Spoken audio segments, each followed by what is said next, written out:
میں مرنے کے بعد مجھ سے حساب لیا جائے گا. لیکن بعض اوقات میرے دماغ میں ایسے خیالات آتے ہیں کہ خدا نہ خاصا اگر ایسا وقت میں صرف نمازیں پڑھتا رہ گیا اور جب میں مر گیا تو پھر کبھی زندہ ہی نہ ہوں. مجھے ایسا لگتا ہے جیسے بندے پاس ٹینشن. جیسے ہم ارے بھائی ٹینشن ہی نہیں. پھر تو اگر زندہ نہیں ہوئے تو نو گین نو لاس.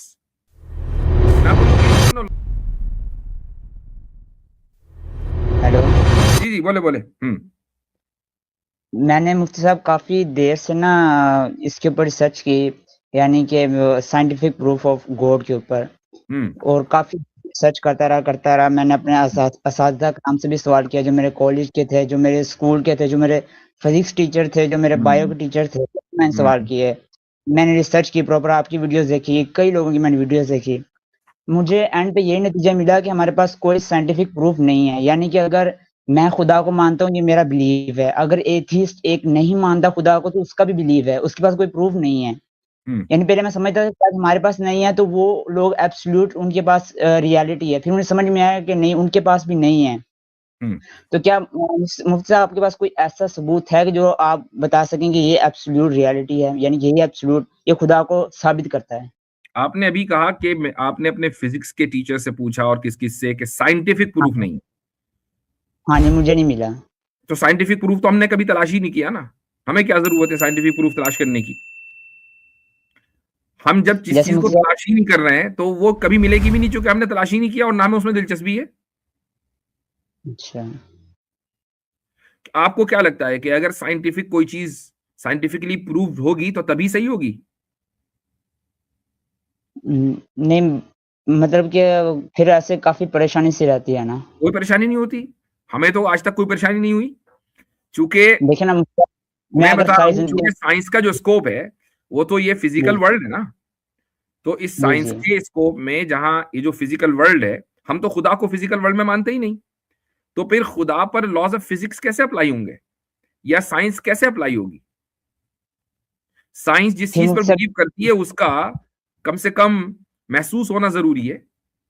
تو جو خدا جس کو ہم محسوس نہیں کر سکتے اپنی آنکھوں سے, اپنی زبان سے, اپنے ہاتھوں سے, اپنے کانوں سے, تو ہم اس کو سائنس سے کیسے ثابت کریں گے؟ مفتی صاحب جب میں یہ باتیں سوچتا ہوں نا, پھر اور بھی کئی سارے سوال ہوتے ہیں. یعنی کہ پھر اس سے جیسے ایولیوشن کے بارے میں سوال آ جاتا ہے, پھر میری اپنی مورالٹی کے بارے میں سوال آ جاتا ہے. پھر میں سوچتا ہوں کہ میں یہ 5 وقت کی نماز پڑھتا ہوں, ٹھیک ہے, پہلے تو یعنی کہ اپنے بلیف کے ساتھ پڑھتا ہوں کہ مجھے میرا یہ ایمان ہے کہ اللہ تعالیٰ ہے, میں مرنے کے بعد مجھ سے حساب لیا جائے گا. لیکن بعض اوقات میرے دماغ میں ایسے خیالات آتے ہیں کہ خدا نہ خاصا اگر ایسا وقت میں صرف نمازیں پڑھتا رہ گیا اور جب میں مر گیا تو پھر کبھی زندہ ہی نہ ہوں.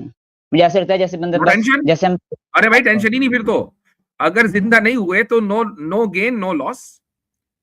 نہ کوئی گین ہوا نہ لاس ہوا, چونکہ آپ جب زندہ ہی نہیں ہوں گے تو آپ کو پتہ ہی نہیں چلے گا کہ ہو کیا رہا ہے. پرابلم تو اس وقت ہوگی جب زندہ ہو گئے. جی جی, پرابلم اسے ہوگی جو زندہ ہو گیا. جو زندہ ہی نہ ہوا اسے کوئی پرابلم نہیں ہے. یعنی مطلب کہ مفتی صاحب پھر اس کا مطلب یہ ہونا کہ میرے پاس میری پھر آزادی تو نہیں ہے نا. یعنی کہ میں فار ایگزامپل میں اس ٹائم اپنی زندگی اسلام کے لاس کے مطابق گزار رہا ہوں, کوئی چیز اس سے باہر نہیں میں کر رہا, ٹھیک ہے نا. تو اگر میں پھر میں ایسا کر کیوں رہا ہوں, کیونکہ مجھے پتا ہے, میرا یہ بلیو ہے کہ میرا خدا ہے جس نے مجھ سے سوال جواب کرنے بے شک. لیکن اگر وہ نہ ہو تو پھر میں نے اپنی زندگی یہاں ضائع کر دی نا, کہ میں یعنی کہ ساری زندگی میں نے صرف اسلامی لاس کے مطابق ہی گزار دی. یہ آپ کا سوال بالکل الگ ہو گیا نوعیت کا. یعنی پہلے تو خدا کے وجود پہ تھا, اب اسلام کے اوپر ہے. جی جی, یعنی آپ یہ بتائیں کہ اگر آپ یہ بتائیے, چلیے میں اسی پر آ جاتا ہوں, آپ کے سوال کا بھی جواب دوں گا. اسلامک لا پہ عمل کرنے کی نتیجے میں اگر آپ کی زندگی اسلامی قانون پر, اسلامی شریعت پر چل رہی ہے, تو کیا آپ نے اپنے اندر برائی دیکھی یا اچھائی دیکھی؟ اچھائی دیکھی. اچھا, تو اچھائی پر چلنے میں کوئی مسئلہ نہیں. تو پھر پرابلم کدھر ہے؟ پریشانی کس بات کی ہے؟ جب کوئی مسئلہ ہی نہیں ہے تو پریشانی کس بات کی؟ جیسے فار ایگزامپل میں اگر آپ کو بتاؤں تو یہ میں نے ایک یا 2 سال میں نے تقریباً ٹریڈنگ میں گزارا ہے, ٹھیک ہے مفتی صاحب. اور اس میں کلر ٹریڈنگ ہم نے کی ہے, اسپورٹ ٹریڈنگ بھی کی ہے, فیوچرز ٹریڈنگ بھی کی ہے. اب جو اسلام, میں نے کافی مفتی کرام سے بھی بات کی, تو ان کے مطابق جو فیوچر ٹریڈنگ ہے یا پھر جو کلر ٹریڈنگ ہے یہ اسلام میں حرام ہے. جبکہ مجھے کلر ٹریڈنگ میں یا فیوچر ٹریڈنگ میں کافی اچھا فائدہ ہوا، اور سپورٹ ٹریڈنگ سے تو بہت اچھا فائدہ ہوا ہے. یہ ایک الگ مسئلہ ہے. میں آپ کی مورالٹی کی بات کر رہا ہوں کہ کیا جی شریعت پر چلنے کی وجہ سے آپ کی مورالٹی بہتر ہوئی ہے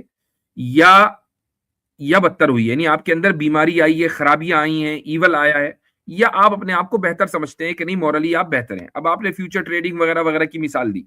میں کہتا ہوں تھوڑی دیر کے لیے آپ کو اگر اس سے نفع ہوا، لیکن آپ کو فکر یہ ہے کہ کیا یہ حلال ہے یا حرام ہے، تو یہ بھی تو ایک مورالٹی کی دلیل ہے نا، آپ کے مورل ہونے کی دلیل ہے نا.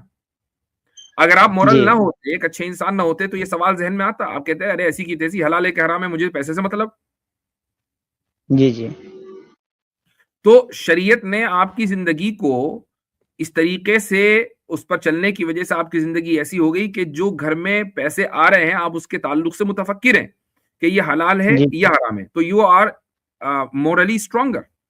جب آپ مورلی بہتر ہو رہے ہیں، اسٹرانگ ہو رہے ہیں، اور شریعت پر چلنے کی وجہ سے ہو رہے ہیں، تو میں تھوڑی دیر کے لیے اگر for the sake of argument مان بھی لوں کہ بننے کے بعد آنکھ ہی نہیں کھلنے کی، تو کم سے کم یہ تو ہوا نا کہ آپ دنیا میں خراب زندگی گزار کر نہیں گئے، ایک احتیاط والی زندگی گزار کر گئے، عزت والی زندگی گزار کر گئے. جی آپ نے شراب پی کر، آپ نے شراب کے نشے میں آ کر اپنے گھر کی عورتوں کو تو نہیں چھیڑا؟ جب جاتے ہوئے کم سے کم یہ بات تو رہے گی. ایک ایتھیسٹ اگر شراب کے نشے میں اپنے گھر کی عورتوں کو چھیڑ دے تو کون سا اس کے اوپر مورل ریسٹرکشن ہے؟ کوئی مورل ریسٹرکشن نہیں ہے. زیادہ سے زیادہ لیگل ریسٹرکشن ہو سکتا ہے کہ اس کی گھر کی عورتیں اس کو جیل میں بھجوا دیں کہ یہ آ کے ہمیں ہراس کرتا ہے، لیکن مورلی کوئی ریسٹرکشن نہیں ہے. جی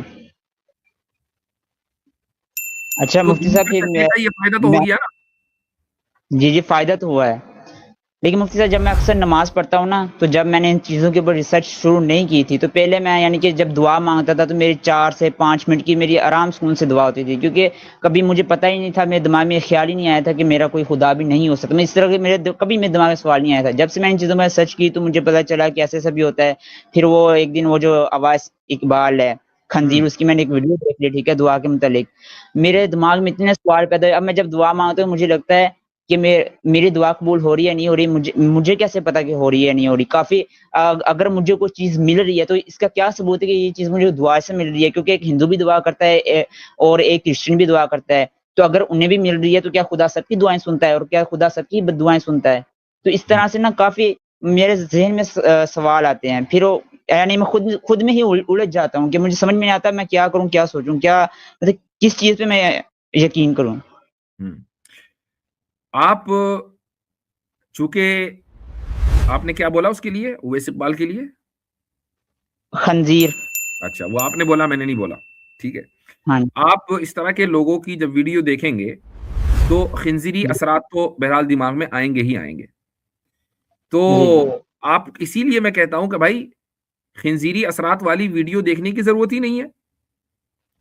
اب آپ دیکھیں کہ دعا قبول ہوتی ہے یا نہیں ہوتی، یہ آپ کو کیسے پتا چلے؟ ہاں جی، ہم اصل میں یہ سمجھتے ہیں کہ دعا کے قبول ہونے کا مطلب یہ ہے کہ جو چیز ہم مانگ رہے ہیں وہ ہمیں مل جائے. جی ہاں جی، یہی ہے نا؟ حالانکہ دعا کی قبولیت کا یہ سٹینڈرڈ ہے ہی نہیں. دعا کی قبولیت کا سٹینڈرڈ یہ ہے، دعا کہتے ہیں ہمارے یہاں عبادت کو، یعنی دعا بھی عبادت ہے. دعا صرف مانگنے کا نام نہیں ہے، دعا ہی عبادت ہے. الدعاء مخ العبادہ، یہ نبی کریم صلی اللہ علیہ وسلم کا ارشاد ہے کہ عبادت کا جو مغز ہے، جو جسٹ ہے، وہ کیا ہے؟ دعا ہے. اچھا، جب آپ عبادت کرتے ہیں تو کیا ہوتا ہے؟ مجھے تو سکون ہی ملتا ہے دعا عبادت کرنے سے. ایک الگ بات ہے، وہ تو دنیا کے اعتبار سے ہوگی. آخرت کے اعتبار سے کیا ہوتا ہے؟ ثواب ملتا ہے. جی تو اگر ایک آدمی نے مثلا دعا مانگی کہ اے اللہ میری اچھی جگہ شادی کرا دے، ٹھیک ہے، فلاں خاتون سے شادی کرا دے. اب آپ دعا مانگ رہے ہیں اور اس خاتون سے آپ کی شادی نہیں ہوئی، تو آپ یہ کہیں کہ یار میری دعا تو قبول ہی نہیں ہوئی. لیکن یہ بھی تو ہو سکتا تھا نا کہ وہ خاتون کسی اچھے آدمی سے شادی کی دعا کر رہی ہو اور آپ اچھے آدمی نہ ہو. ہاں جی، اس کی دعا قبول ہوئی کہ آپ سے شادی نہیں ہوئی. اب آپ کی دعا کا کیا بنا؟ آپ کو اللہ تعالیٰ نے اس کی جگہ جو آپ کے سوٹیبل ہے وہ عورت دے دی، یا اگر شادی ہی مقدر میں نہیں ہے تو آپ کو ثواب دے دیا. دعا تو ہر حال میں قبول ہوگی. یا تو ثواب کی شکل میں ہوگی, یا جو آپ کے سوٹیبل چیزیں وہ ملے گی, یا یہ کہ آپ کو وہ مل جائے گا جو آپ کو چاہیے. جی تو الگ الگ اس کے الگ الگ ہیں آپشن. سو نظام کائنات جس طریقے سے چل رہا ہے, آپ کی دعا اس وقت قابل قبول ہوگی یا اللہ تعالیٰ کے یہاں قبول ہوگی کہ کائنات کا نظام درہم برہم نہ ہو. چونکہ آپ کی دعا انڈیویجول ہے, کائنات کا نظام اللہ تعالیٰ کو اس وقت تک چلانا ہے جب تک کہ کائنات کو باقی رکھنا ہے. آپ کی دعا کی وجہ سے کائنات کا نظام درہم برہم نہیں ہوگا. جی اچھا مفتی صاحب, ایک اس کی یعنی اویس اقبال کی جو میں نے ویڈیو دیکھی تھی نا, اس میں ایک اس نے سوال کیا تھا, تو اس کے ریلیٹڈ کافی سوال. اس نے یہ سوال کیا تھا کہ میں دعا کو تب مانوں گا اگر کسی شوگر کے مریض کی کٹی ہوئی ٹانگ دوبارہ اٹھ جائے. تو مفتی صاحب کیا اسلام اگر ایسا ہو کہ شوگر کے مریض اس کی ٹانگ کٹ گئی اور اس نے دعا مانگی اور ٹانگ اٹھ کر دوبارہ آ گئی, تو کائنات کا جو نظام ہے وہ درہم برہم ہوا کہ نہیں ہوا؟ مطلب کیسے مصعب آپ سمجھائیے ذرا. وہ اس طریقے سے کہ بھائی جس کی بھی ٹانگ کٹ رہی ہے سارے دعا مانگ لیں, سب کی ٹانگ اگ جائے. ہاں جی. تو اگر ٹانگیں اس طرح اگنے لگیں, آرگنز اس طرح اگنے لگیں, تو ہمیں جو کاز اینڈ ایفیکٹ کے نظام میں اللہ تعالیٰ نے باندھا ہے, تو ہم کاز اینڈ ایفیکٹ کے نظام سے تو آپ آزاد ہو گئے. پھر ہماری ٹانگ ہی کا کیا کمال ہے؟ ہر چیز اسی طریقے سے ہو جانی چاہیے کہ ہم دعا مانگے کھٹ سے سونے کا پہاڑ موجود, ہم دعا مانگے پاکستان کی اکانومی ایک دم ٹھیک, ہم دعا مانگے ہرمز ایک دم کھل گیا, ہم دعا مانگے اور اسرائیل ایک دم ختم. پھر تو ہر چیز میں ایسا ہی ہونا چاہیے نا. ہاں جی ہاں جی. تو کائنات کا نظام تو درہم برہم ہو جائے گا, کاز اینڈ ایفیکٹ پہ تو چلنے کا نہیں آپ کی دعا کے چکر میں. اور حضرت مرتد تو یہ بھی دعا مانگتے ہیں کہ ہم ترنت ہی مر جائیں. یہ بھی ہے. تو کائنات کا نظام درہم برہم نہیں ہوگا کسی کی دعا کی وجہ سے. اگر ایسا ہونے لگے تو پھر دنیا میں کوئی بھی آدمی کافر نہیں ہوگا, پھر اکاؤنٹیبلٹی نہیں ہوگی. پھر انسان ہی کا کیا کام ہے؟ سب فرشتے ہی تھے. اگر وہی ہونا تھا جو فرشتے چاہتے تو پھر ایول بھی نہ ہوتا, کچھ بھی نہ ہوتا. تو دیکھیں, اگر آپ نے ایک مفروضہ مان لیا, ایک ہائپوتھیسس مان لی کسی کی, بلکہ ہائپوتھیسس بھی نہیں ہے, دماغ کی اوپر ہے, اگر وہ مان لی تو پھر بات کہاں تک جائے گی؟ اچھا مفتی صاحب, شوگر پیشنٹ کی ٹانگ سے شروع ہو کر آبنائے ہرمز سے لے کر اسرائیل تک چلی گئی. جی جی. بس اب دوسرے کالر کی طرف بڑھیں گے ریشنل بھائی. اگلی مرتبہ آئیے گا انشاءاللہ, جلدی کر رہے ہیں کیونکہ بہت سارے کالرز ہیں.